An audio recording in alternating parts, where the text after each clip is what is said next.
नमस्कार भाई सभी को। इस वीडियो में हम रामशरण शर्मा की बुक के इम्पोर्टेंट क्वेश्चन को देखेंगे। तो 7 लेसन हो चुके थे। नेक्स्ट लेसन है 8 आर्यों का आगमन और ऋग्वैदिक युग। फर्स्ट क्वेश्चन है आर्यों के संदर्भ में निम्नलिखित कथनों पर विचार कीजिए। फर्स्ट है इन लोगों का मूल निवास स्थान यूरेशिया था जो आल्प्स पर्वत के पूर्वी क्षेत्र में पड़ता था। इन लोगों का मुख्य व्यवसाय कृषि था। और थर्ड है घोड़ा आर्यों का महत्वपूर्ण पशु था। तो इनमें से इन लोगों का मुख्य व्यवसाय है जो ये कृषि नहीं था, पशुपालन था। तो ये दो ठीक है।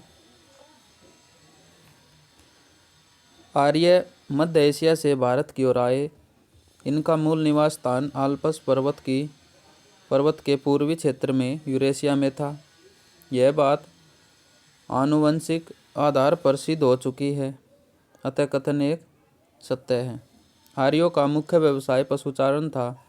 कृषि का स्थान गौण था, अतः कथन दो असत्य है। आर्यों के लिए जो मुख्य व्यवसाय था ये पशुचारण था और कृषि इनके लिए गौण का कार्य करता था। आर्य लोगों के जीवन में घोड़े का सबसे अधिक महत्वपूर्ण था। घोड़े की तेज गति के कारण आर्य अलग अलग दिशाओं में फैले थे, अतः कथन 3 भी सत्य है। नेक्स्ट है ऋग्वेद के संदर्भ में निम्नलिखित कथनों में से कौन सा कथन सत्य है। यह सबसे पहला वेद है। इसमें पहला और 10वां मंडल सबसे बाद में जोड़े गए। ऋग्वेद की अनेक बातें ईरानी ग्रंथ अवेस्ता से मिलती है। तो तीनों कथन सत्य है। ऋग्वेद सबसे पहला और प्राचीनतम ग्रंथ है। भारत में आर्यों की जानकारी इसी से मिलती है और इसमें आर्य शब्द का 36 बार उल्लेख हुआ है। ऋग्वेद में आर्य शब्द का उल्लेख जो ये 36 बार हुआ है। नेक्स्ट है ऋग्वेद में 10 मंडल या भाग है, जिसमें मंडल 2 से 7 तक प्राचीनतम अंश है। प्रथम और 10वां मंडल सबसे बाद में जोड़े गए हैं। अवेस्ता ईरानी भाषा का प्राचीनतम ग्रंथ है और ऋग्वेद की अनेक बातें अवेस्ता से मिलती है। दोनों ग्रंथों में बहुत से देवी देवताओं और सामाजिक वर्गों के नाम समान हैं। इन दोनों ग्रंथों में देवताओं के और सामाजिक वर्गों के नाम समान है, इसलिए ये मिलते जुलते ग्रंथ माने जाते हैं। नेक्स्ट है थर्ड क्वेश्चन वैदिक संस्कृति के संदर्भ में निम्नलिखित कथनों पर विचार कीजिए। फर्स्ट है सरस्वती आर्यों की सबसे प्रमुख नदी थी, इसलिए इसे नदीतम कहा गया। आर्यों का निवास स्थान सप्त सिंधु प्रदेश कहलाता था। आर्यों में सवदा प्रथा का प्रचलन था। तो इनमें से भी आर्यों की निवास स्थान सप्त सिंधु प्रदेश कहलाता है। तो ये गलत है इसका। सिंधु आर्यों की सबसे प्रमुख नदी थी। ऋग्वेद में सिंधु और उसकी 5 सहायक नदियों का नामोल्लेख है और सरस्वती उनके द्वारा उल्लेखित दूसरी महत्वपूर्ण नदी थी। इसे नदीतमा अर्थात सर्वश्रेष्ठ नदी कहा जाता है। तो दूसरी महत्वपूर्ण नदी कौन सी थी? सरस्वती थी और इसे नदीतमा अर्थात सर्वश्रेष्ठ नदी कहा जाता है। ये पहली नहीं थी, इसलिए कथन एक असत्य है। आर्य लोगों ने जहाँ पहले निवास किया वह प्रदेश सप्त सिंधु के नाम से प्रसिद्ध हुआ और इसमें अफगानिस्तान का भाग भी पड़ता है, अतः कथन 2 सत्य है। आर्यों की सवदा प्रथा के प्रचलन के साक्ष्य मध्य एशिया में दक्षिण तजाकिस्तान, पाकिस्तान की स्वात घाटी, पिराक क्षेत्र और गोमल घाटी में भी लगभग 1500 ईसा पूर्व के मिलते, अतः कथन 3 भी सत्य है। नेक्स्ट है, निम्नलिखित में से किस अभिलेख में आर्यों के नाम का उल्लेख मिलता है? तो इन सभी में हिटाइट में, कसाइट में और मितनी में, इन सभी में आर्यों के नाम का उल्लेख मिलता है। आर्य नाम का उल्लेख अनातोलिया तुर्की में 19वीं से 17वीं सदी ईसा पूर्व के हिटाइट अभिलेख में, इराक में 1600 ईसा पूर्व के कसाइट अभिलेख में तथा सीरिया में मितनी अभिलेखों में मिलता है। नेक्स्ट क्वेश्चन है, वैदिक संस्कृति के संदर्भ में निम्नलिखित कथनों में से कौन सा कथन असत्य है? ऋग्वेद में इंद्र को पुरिंद्र कहा गया है। इस काल में दस्यु शब्द का प्रयोग डाकुओं के लिए किया गया है। आर्य की पश्चिमी एशिया और भारत में सफलता का कारण अस्वचालित रथ थे और पंचजन आर्यों के 5 कबीलों का एक समूह था। तो इसमें बी ऑप्शन गलत है। इस काल में दस्यु शब्द का प्रयोग डाकुओं के लिए नहीं हुआ है। ऋग्वेद में दस्यु यहाँ के मूल निवासियों को कहा जाता था। आर्यों के जिस राजा ने उन्हें पराजित किया वह त्रसद्यो कहलाया। ऋग्वेद में दस्यु हत्या शब्द का बार बार उल्लेख मिलता है। दस्यु लोग लिंग पूजा करते थे, अतः कथन भी यह सत्य है, जबकि अन्य कथन, तीनों कथन सत्य हैं। ऋग्वेद में इंद्र को पुरिंद्र कहा है, जिसका अर्थ है दुर्गों को तोड़ने वाला। इंद्र आर्यों के प्रमुख देवता थे। आर्य लोग हर जगह इसलिए जीते गए क्योंकि उनके पास अस्वचालित रथ थे और उन्होंने पश्चिमी एशिया और भारत में पहल इन रथों को प्रचलित किया था। उन्होंने कांसे के बेहतर हथियारों का भी प्रयोग किया था। नेक्स्ट है, पंचजन आर्यों के 5 कबीलों का समुदाय कहलाता था। ये आपस में लड़ते रहते थे और कभी कभी आर्योत्तर जनों का सहारा भी लेते थे। नेक्स्ट क्वेश्चन है, वैदिक संस्कृति के संदर्भ में निम्नलिखित कथनों पर विचार कीजिए।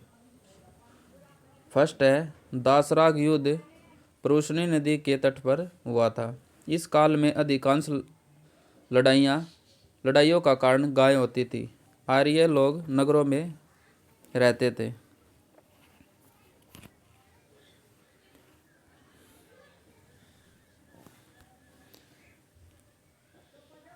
तो वह क्या इसकी, दासराग युद्ध भरत कुल के राजा सुदास और 10 राजाओं के बीच हुआ था। यह युद्ध परुष्णी नदी, जिसे आज रावी नदी के नाम से जाना जाता है, उसके तट पर हुआ था। इसमें राजा सुदास की जीत हुई थी। इस प्रकार आगे चलकर हमारे देश का नाम भारतवर्ष भरत कुल के नाम पर पड़ा था, अतः कथन एक सत्य है। इस काल में गाय सबसे उत्तम धन मानी जाती थी। आर्यों की अधिकांश लड़ाइयाँ थी जो वो गाय को लेकर होती थी और ऋग्वेद में युद्ध का पर्याय गाविष्टि गाय का अन्वेषण है, अतः कथन 2 सत्य है। आर्य लोग नगर में नहीं रहते थे, वे गढ़ बनाकर मिट्टी के घर वाले गांवों में रहते थे। क्योंकि ये नगरीय सभ्यता नहीं थी, इसलिए कथन 3 असत्य है। ऋग्वैदिक काल में राज्य व्यवस्था के संदर्भ में निम्नलिखित कथनों में से कौन सा कथन सत्य है? इस काल में राजा का पद अनुवंशिक हो गया था। इस काल में सभा और समिति दोनों महत्वपूर्ण संगठन थे और इस काल में स्त्रियां सभा और विदत में भाग लेती थी। उपयुक्त सभी कथन सही है। ऋग्वैदिक काल में राजा का पद अनुवंशिक हो चुका था। वह राजन या राजा कहलाता था, परंतु उसके हाथ में असीमित अधिकार नहीं थे। उसे कबायली संगठनों से सलाह लेनी पड़ती थी और कबीले की आम सभा जो समिति कहलाती थी वह यह अपने राजा को चुनती थी। जो समिति कहलाती थी वो अपने राजा को चुनती थी। ऋग्वेद में कुल के आधार पर बहुत से संगठनों का उल्लेख मिलता है, जैसे सभा, समिति, विदत और गण। इनमें से सभा और समिति महत्वपूर्ण थे। राजा को इनका समर्थन आवश्यक होता था। इस काल में स्त्रियों की दशा अच्छी थी। वे यज्ञ, सभा और विदत में भाग भी लेती थी। नेक्स्ट क्वेश्चन है क्वेश्चन 8। वैदिक संस्कृति के संदर्भ में निम्नलिखित कथनों पर विचार कीजिए। इस काल में अयस शब्द का प्रयोग तांबे या कांसे के अर्थ में होता है। इस काल में चरित्र, दूसर, मृत भांड का प्रयोग होता है।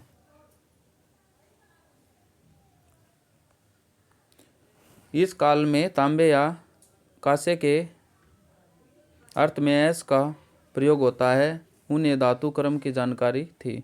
आर्य लोगों में बढ़ई, रत्तकार, बुनकर और कुम्हार आदि शिल्पियों के उल्लेख मिलते हैं।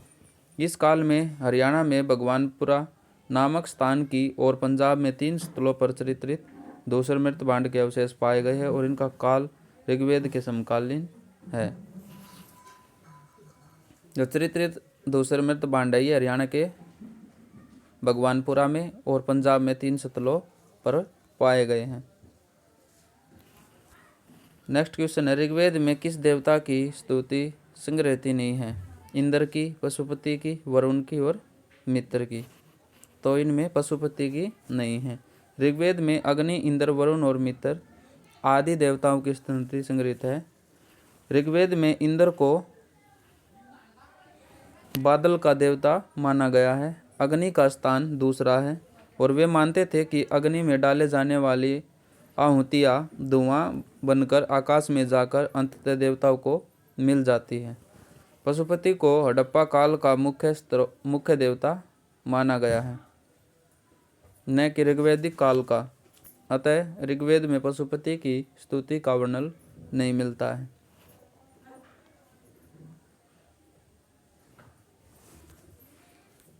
Question number 10। वैदिक संस्कृति के संदर्भ में निम्नलिखित कथनों में से कौन सा कथन असत्य है? इस काल में परिवार पितृतंत्रात्मक था। इस काल में बाल विवाह का प्रचलन था। इस काल में उषा और अदिति देवियों की पूजा की जाती थी। समाज में व्यवस्था बनाए रखने के लिए गुप्तचर रखे जाते थे।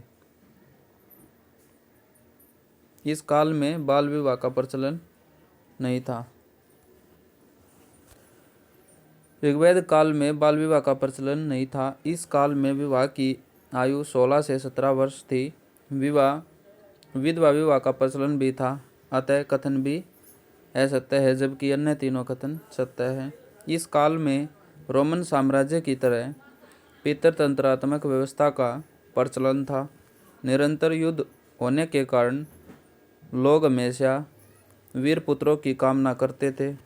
इस काल में अदिति और उषा, जो प्रभात समय का प्रतिरूप है, उनकी पूजा की होती थी, परंतु प्रार्थना में देवियों को देवताओं की तुलना में प्रमुख स्थान प्राप्त नहीं था।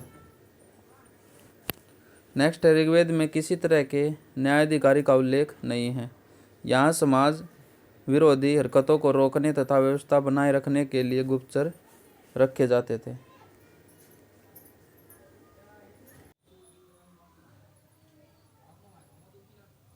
नेक्स्ट क्वेश्चन है क्वेश्चन 11। वैदिक संस्कृति के संदर्भ में निम्नलिखित युग्मों पर विचार कीजिए।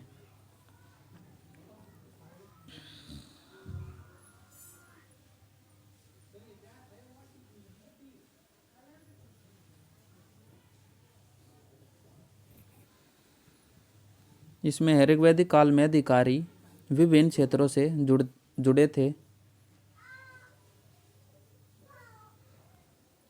चरागा या बड़े जत्थे का प्रधान वार्जपति कहलाता था। परिवार के प्रधानों को कुलपा कहा जाता था। ग्रामीणी आरंभ में छोटी सी कबायली लड़ाकू टोली का मुखिया होता था और बाद में जब ऐसी टोलियाँ स्थिरवासी हो गई तब ग्रामीणी सारे गांव का मुखिया हो गया। उल्लेखनीय है कि व्रातगण, ग्राम और शरद आदि नाम से विभिन्न कबायली टोलियाँ लड़ाई लड़ती थी। इस काल में कबायली ढंग का शासन था जिसमें सैनिक तत्व पर बल होता था। नेक्स्ट है सूची 1 को सूची 2 में सम्मिलित कीजिए। इसमें सोम है, सोम वनस, इंद्र है, इंद्र वर्षा का देवता होता था, और वरुण जल का देवता, मारुत है ये आंधी का देवता, और सोम है ये वनस्पति का देवता होता है। वैदिक संस्कृति के संदर्भ में निम्नलिखित कथनों पर विचार कीजिए। फर्स्ट है, इस काल में परिवार में केवल माता पिता और पुत्र सम्मिलित किया जाता था। इस काल में 20 शब्द कबीले के अर्थ में प्रयुक्त होता था। तो केवल 2 ठीक है इसमें। ऋग्वेद में परिवार के लिए गृह का प्रयोग, गृह शब्द का प्रयोग होता था। इसमें माता पिता पुत्र और दास आदि के अलावा अन्य और भी लोग रहते थे, और उस समय प्रत्येक कुटुंबों की स्थापना की दिशा में पारिवारिक संबंधों का विभेदीकरण बहुत अधिक नहीं था। कुटुंब एक बड़ी सम्मिलित इकाई थी, अतः कथन एक असत्य है। ऋग्वेद में कबीले के लिए दूसरा महत्वपूर्ण शब्द विष का प्रयोग होता था, और विष को लड़ाई के उद्देश्य से ग्राम नामक टोलियों में बांटा गया था। ऋग्वेद में इसका उल्लेख 170 बार हुआ है, अतः कथन 2 असत्य है। उल्लेखनीय है कि ऋग्वेद में जनपद शब्द का एक बार भी प्रयोग नहीं हुआ है। नेक्स्ट क्वेश्चन है, वैदिक संस्कृति के संदर्भ में निम्नलिखित कथनों पर विचार कीजिए। यह संस्कृति इहलौकिक थी। इस काल में उपासना की विधि स्तुति पाठ करना और यज्ञ बलि अर्पित करना था।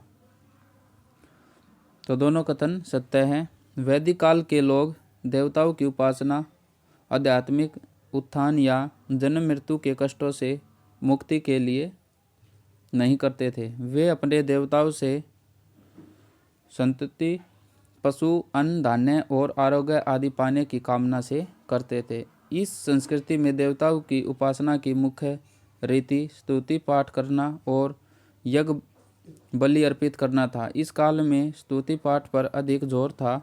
यह सामूहिक भी होता था और अलग अलग भी था। नेक्स्ट, वैदिक संस्कृति के संदर्भ में निम्नलिखित कथनों में से कौन सा कथन असत्य है? ए है, आरंभिक आर्यों का निवास सिंध और पंजाब क्षेत्र में था। इस काल में दक्षिणा के रूप में गाय और दासियों के साथ भूमि भी दी जाती थी। गायत्री मंत्र ऋग्वेद में दिया गया। इस काल में वर्ण व्यवस्था आरंभ हो गई थी। तो बी कथन इसका असत्य है। इस काल में पुरोहितों को दक्षिणा में गाय और दासियां दी जाती थी। पुरोहितों को दक्षिणा में गाय और दासियां दी जाती थी। भूमि का दान नहीं होता था। इस काल में लोग गाय चराने, खेती करने और रहने के लिए भूमि पर अधिकार करते थे, परंतु भूमि निजी संपत्ति नहीं होती थी, अतः कथन भी असत्य है। आरंभिक आर्यों का निवास पूर्वी अफगानिस्तान, पाकिस्तान और भारत में पंजाब और हरियाणा में था।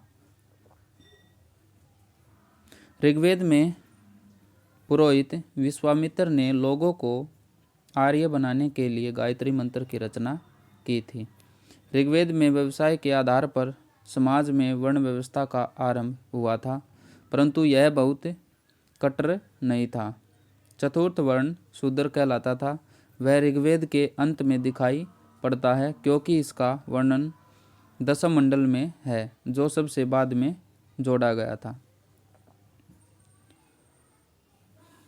नेक्स्ट लेसन है, उत्तर वैदिक अवस्था, राज्य और वर्ण व्यवस्था की ओर। फर्स्ट क्वेश्चन है, वैदिक कालीन साहित्य के संदर्भ में निम्नलिखित कथनों पर विचार कीजिए। इस काल में रचे गए वैदिक सूक्तों का संग्रह संहिता कहलाता है। ऋग्वेद संहिता सबसे प्राचीन वैदिक ग्रंथ है। ब्राह्मण ग्रंथ की रचना वैदिक संहिताओं के बाद हुई है। तो तीनों कथन सत्य हैं। व्याख्या है, उपयुक्त सभी कथन सही है। वैदिक सूक्तों या मंत्रों के संग्रह को संहिता कहा जाता है। वैदिक सूक्तों या मंत्रों के संग्रह को संहिता कहा जाता है। इसी के आधार पर आरंभिक वैदिक युग का वर्णन किया गया है। चारों वेदों ऋग्वेद, सामवेद, यजुर्वेद, अर्थवेद में से ऋग्वेद संहिता सबसे पुराना वैदिक ग्रंथ है। ब्राह्मण ग्रंथ की रचना वैदिक संहिता के बाद हुई है। इनमें वैदिक अनुष्ठान की विधियाँ संग्रहित है और उन अनुष्ठानों की सामाजिक एवं धार्मिक व्यवस्था भी दी गई है। उल्लेखनीय है कि ऋग्वेद काल के बाद रचे गए ग्रंथों पर आधारित इतिहास उत्तर वैदिक काल कहलाता है। सूची 1 को सूची 2 में सम्मिलित कीजिए। सामवेद गायन और ऋग्वेद में देवताओं की स्तुति और यजुर्वेद में वेदियों के निर्माण हेतु तंत्र मंत्र और अर्थवेद में ऋचाएँ तथा कर्मकांड।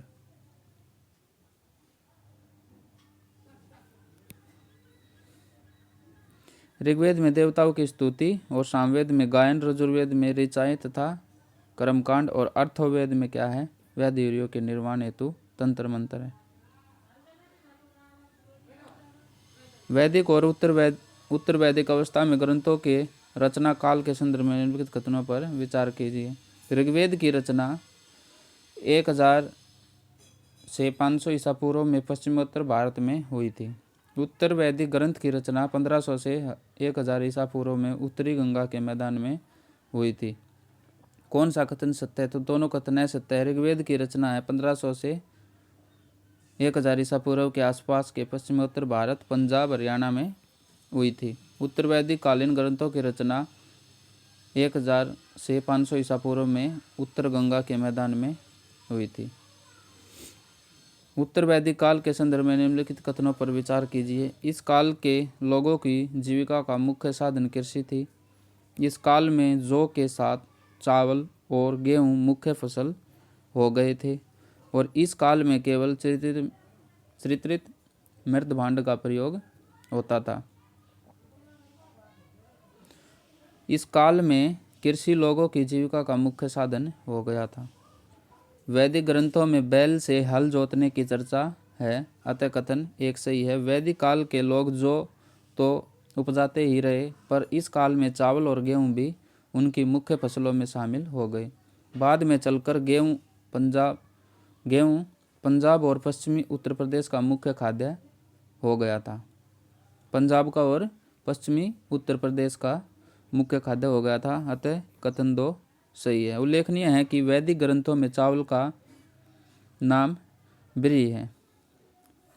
उत्तर वैदिक काल के लोग 4 प्रकार के मृत भांडों से परिचित थे: काला व लाल मृत भांड, काली पॉलिशदार मृत भांड और चित्रित धूसर मृत भांड और लाल मृत भांड।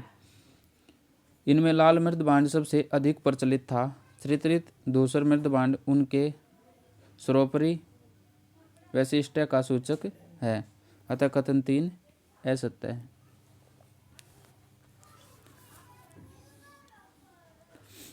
नेक्स्ट क्वेश्चन है, उत्तर वैदिक काल में राजनीतिक संगठन के संदर्भ में निम्नलिखित कथनों पर विचार कीजिए। इस काल में राजा अधिक शक्तिशाली हो गया था और वह स्थायी सेना रखने लगा था। इस काल में सभा समिति का महत्व बना रहा है। इस काल में क्षेत्र के लिए राष्ट्र शब्द का प्रयोग होने लगा था। तो इस काल में राजा अधिकाधिक शक्तिशाली हो गया था। राज्य में राजा का पद आनुवंशिक हो गया तथा जेठ पुत्र को उत्तराधिकारी बनाया जाता था, परंतु राजा कोई स्थायी सेना नहीं रखता था। युद्ध के समय कबीले के जवान भर्ती कर लिए जाते थे, अतः कथन 1 असत्य है। इस काल में सभा समितियों के महत्व में कमी आ गई थी और विद्वत का नामो निशान नहीं रहा था। सभा समिति अपनी जगह बनी रही, परंतु उनका रंग ढंग बदल गया। उनमें राजाओं और अभिजातों का अधिकार हो गया। तो कथन 2 असत्य है। राष्ट्र शब्द जिसका अर्थ प्रदेश या क्षेत्र होता है, पहल इसी समय मिलने लगा था, अतः कथन 3 सत्य है। क्वेश्चन नंबर 6 है, उत्तर वैदिक काल में किए जाने वाले यज्ञों के संदर्भ में निम्नलिखित कथनों पर विचार कीजिए। फर्स्ट है राजा राजसूय यज्ञ दिव्य शक्ति प्राप्त करने के लिए करता था। अश्वमेध यज्ञ राजा द्वारा राज्य विस्तार के लिए किया जाता था। तो दोनों कथन सत्य हैं। उत्तर वैदिक काल में कर्मकांडीय विधान राजा को शक्तिशाली बनाने के लिए किए जाते थे। कर्मकांडीय जो विधान है ये राजा को शक्तिशाली बनाने के लिए किए जाते थे। राजा राजसूय यज्ञ करता था जिससे यह समझा जाता था कि उसे दिव्य शक्ति मिल गई है। सेकंड है अश्वमेध यज्ञ राज्य विस्तार के लिए किया जाता था। इस यज्ञ में राजा का घोड़ा छोड़ा जाता था। छोड़ा गया घोड़ा जिन जिन क्षेत्रों से बेरोक टोक गुजरता था उन सारे क्षेत्रों पर उस राजा का एक छत्र राज्य माना जाता था। मतलब उन्हीं क्षेत्रों पर राजा का अधिकार हो जाता था।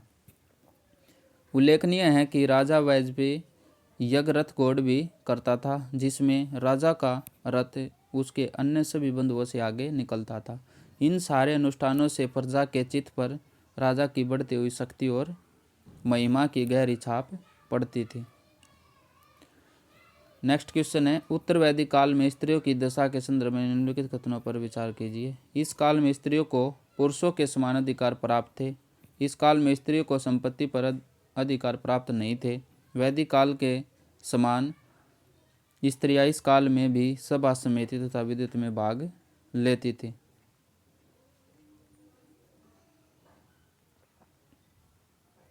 तो उत्तर वैदिक काल में स्त्रियों की दिशा में गिरावट आई थी। उन्हें पुरुष के अधीनस्थ माना जाने लगा तथा उन्हें शिक्षा से वंचित किया जाने लगा। कथन एक असत्य है। इस काल में स्त्रियों को संपत्ति के अधिकार तथा उपनयन संस्कार से प्रतिबंधित कर दिया गया। तो कथन दो सत्य है। इस काल में सभा समिति तथा विद्वत अपनी जगह बनी रही परंतु उनका महत्व पहले जैसा नहीं था। अब सभा में स्त्रियों का प्रवेश निषेध हो गया था।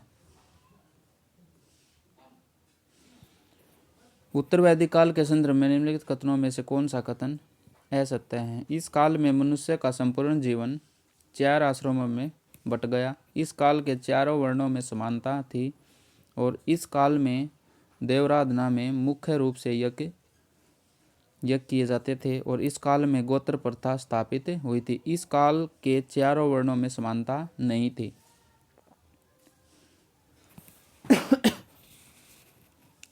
उत्तर वैदिक कालीन ग्रंथों में 3 उच्च वर्णों और शूद्रों के बीच विभाजक रेखा देखने को मिलती है। चतुर्थ वर्ण शूद्र की सामाजिक दशा में गिरावट आई थी। उन्हें उपनयन संस्कार से वंचित कर दिया गया और यहीं से उपनयन का अभाव शूद्र की दासता का घोतक बन गया। वे गायत्री मंत्र का उच्चारण नहीं कर सकते थे। अतः कथन भी असत्य है जबकि तीनों कथन सत्य है। नेक्स्ट है इस काल में मनुष्य का जीवन 4 आश्रमों ब्रह्मचार्य आश्रम और गृहस्थाश्रम वानप्रस्थ और संन्यास आश्रम में बांटा गया था। उल्लेखनीय है कि उत्तर वैदिक काल में 3 आश्रमों का उल्लेख है। चतुर्थ आश्रम सुप्रतिष्ठित नहीं हुआ था। इस काल में आराधना मुख्य रूप से यज्ञों द्वारा होती थी। यज्ञों के साथ अनेकानेक अनुष्ठान व मंत्र विधियाँ प्रचलित हुई थी। उत्तर वैदिक काल में गोत्र प्रथा स्थापित हुई। गोत्र शब्द का मूल अर्थ है गोष्ठ या वह स्थान जहाँ समूचे कुल का गोधन पाला जाता था, परंतु बाद में इसका अर्थ एक ही मूल पुरुष से उत्पन्न लोगों का समुदाय हो गया। फिर गोत्र से बाहर विवाह करने की प्रथा चल पड़ी थी। नेक्स्ट क्वेश्चन है क्वेश्चन नंबर 9। उत्तर वैदिक काल के देवताओं के संदर्भ में निम्नलिखित कथनों पर विचार कीजिए। कौन सा कथन सत्य है। इस काल में प्रजापति देवता को सर्वोच्च स्थान मिला था। इस काल में लोग विष्णु देवता को अपना पालक और रक्षक मानने लगे थे। पूषण इस काल में शूद्रों का देवता हो गया था। तो सभी कथन इसके सत्य हैं। उत्तर वैदिक काल में इंद्र व अग्नि देवता वैदिक कालीन अब उतने प्रमुख नहीं रहे थे। इनकी जगह सृजन के देवता प्रजापति को सर्वोच्च स्थान मिला था। वैदिक काल में विष्णु देवता इस काल में पालक और रक्षक देवता के रूप में प्रसिद्ध हुए थे। उल्लेखनीय है कि पशुओं के देवता रुद्र ने उत्तर वैदिक काल में महत्ता पाई थी। और पूषण जो पशुओं की रक्षा करने वाले माने जाते थे वो शूद्रों का देवता होता था। नेक्स्ट क्वेश्चन है क्वेश्चन 10, उत्तर वैदिक काल के संदर्भ में निम्नलिखित कथनों पर विचार कीजिए। इस काल के अंतिम दौर में पुरोहित के प्रभुत्व के विरुद्ध प्रबल प्रतिक्रिया शुरू हुई थी। उपनिषद ग्रंथों का विषय दर्शन था और इसमें कर्मकांडों को महत्व दिया गया था। तो इस काल के अंतिम दौर में पुरोहितों के प्रभुत्व और कर्मकांडों के विरुद्ध प्रबल प्रतिक्रिया शुरू हुई थी। ये बात सत्य है और यह प्रतिक्रिया पांचाल और विदेह के राज्य में विशेषकर हुई थी। नेक्स्ट है उपनिषद ग्रंथों की रचना 600 ईसा पूर्व के आसपास हुई थी और इनका विषय दर्शन था। इनमें कर्मकांड की निंदा की गई है और यथार्थ विश्वास एवं ज्ञान को महत्व दिया गया है। उपनिषदों में कहा गया है कि अपनी आत्मा का ज्ञान प्राप्त करना चाहिए और ब्रह्म के साथ आत्मा का संबंध ठीक से जानना चाहिए। तो कथन 2 असत्य है। नेक्स्ट है 11, उत्तर वैदिक काल के संदर्भ में निम्नलिखित में से कौन सा कथन सही नहीं है। इस काल में श्याम अयस लो तांबा को कहा गया है तो ये गलत है, ये लो धातु को कहा गया है। और शतपथ ब्राह्मण में हल के संबंध में वर्णन किया गया है। महाभारत महाकाव्य में कुरु कुल के इतिहास का वर्णन है। इस काल में संग्रहित का कार्य कर एकत्रित करना था। इस काल में लो धातु को श्याम या कृष्ण अयस कहा गया है। इस काल के लोग लोहे के बने हथियारों और औजारों का प्रयोग करते थे। विस्तार करने तथा ऊपरी गंगा के मैदानों के जंगलों को साफ रखने में लोहे की कुल्हाड़ी का प्रयोग किया गया था। इस काल में लोहे के प्रयोग का प्रमाण मृतकों के साथ कब्रों में दबाए गए लोहे के औजार भारी मात्रा में खुदाई से मिले हैं। अतः कथन ए असत्य है जबकि तीनों कथन सत्य है। शतपथ ब्राह्मण में हल के संबंध में वर्णन किया गया है। महाभारत महाकाव्य में वर्णित कुरु कुल 2 प्रमुख कबीलों भारत और पुरु एक होकर बना था। आरंभ में ये लोग सरस्वती और दृष्टवती नदियों के प्रदेश में बसे। कुरुकुल का इतिहास महाभारत युद्ध को लेकर प्रसिद्ध है जिस पर महाभारत महाकाव्य विख्यात है और इस काल में संग्रहित का कार्य कर एकत्रित करना था।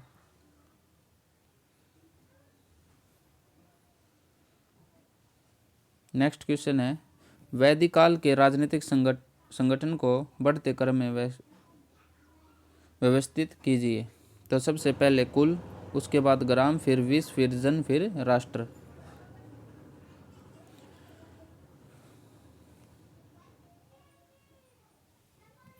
वैदिक काल में परिवार सबसे छोटी इकाई होता था। सबसे छोटी इकाई परिवार होता था जिसे कुल कहा जाता था और उसके प्रधान जो होते थे वो कुलपा होते थे।